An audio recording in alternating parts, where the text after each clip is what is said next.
police officer kills someone, it's awful. It happens so much, too. There are lots of statistics on it, and everyone's parsing the numbers to fit whatever narrative they want to tell. But we all know it happens too often. That's the bottom line.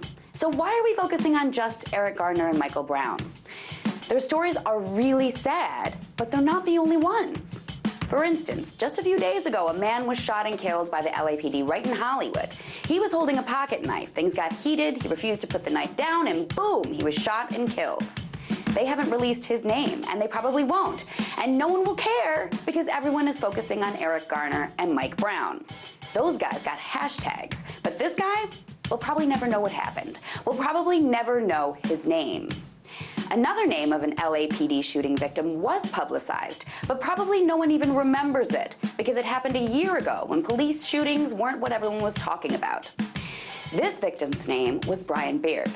Last year, he led police on a high-speed chase, and at the end of it, he was gunned down, shot 15 times by police, and it happened right on national TV.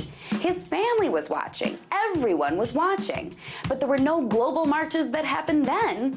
And guess what? The LAPD just concluded its review of what happened, and they are actually saying the cops screwed up. They're admitting that 3 of the cops that shot Brian had no right to do so. And now the LAPD chief must decide what punishment they'll receive. They might not get any punishment, who knows? But these cops were actually found guilty. And so this case could be a great example of what happens when cops are found guilty. That could really add some interesting dimension to this global conversation we're supposedly having about police brutality. But no one's talking about it because it's not Eric Garner or Michael Brown. Or maybe it's because he's white. Who knows?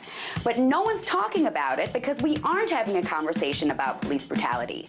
We're not talking about what's at the root of loss of respect between civilians and police, no matter what color, like a for-profit prison system or our bogus war on drugs. We're just chanting 2 names over and over again, ignoring all the others. Maybe that's what the masses need to do to force change. So maybe that's fine.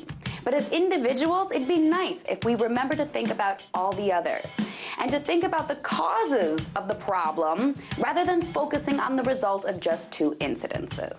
Because it's a long way back to a place of respect. And there are too many people, like Brian Beard, who are paying the ultimate price along the way. Tonight, let's talk about that.